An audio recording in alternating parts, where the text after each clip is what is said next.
going to talk about filing. It sounds simple. It can get complicated. It's basically housekeeping, and it will give you your sanity. I've tried to simplify this as much as I can, and this is based on experience I've had at IBM over decades, working for almost every division. If you're only going to do one or two little Photoshop edits, you don't have to worry about this. But if you're going to do something for your client, your boss, you're going to do a lot of changes, then you need to pay attention.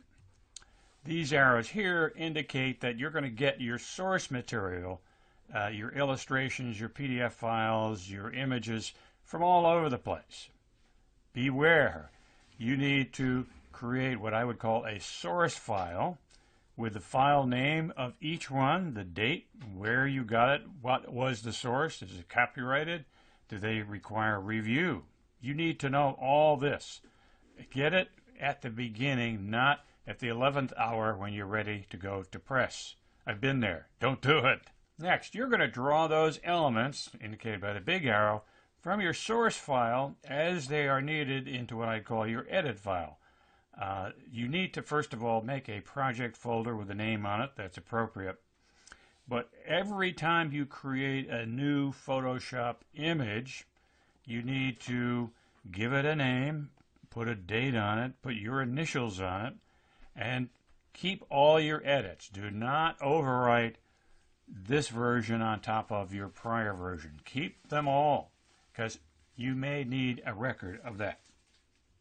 Believe me, this can get complicated. I have done projects where there are 10, 20, 30 edits going back and forth before everybody is happy.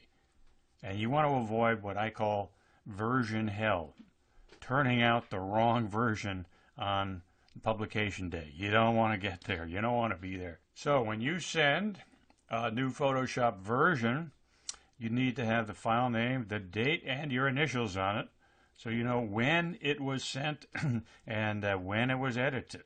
Likewise, on the client side or the manager side, try to get the file name, date, and their initials. And again, keep all edits. Don't overwrite if at all possible.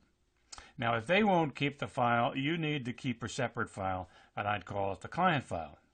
So you got yours and you got theirs, and they're separate. And so you have an audit trail you can track.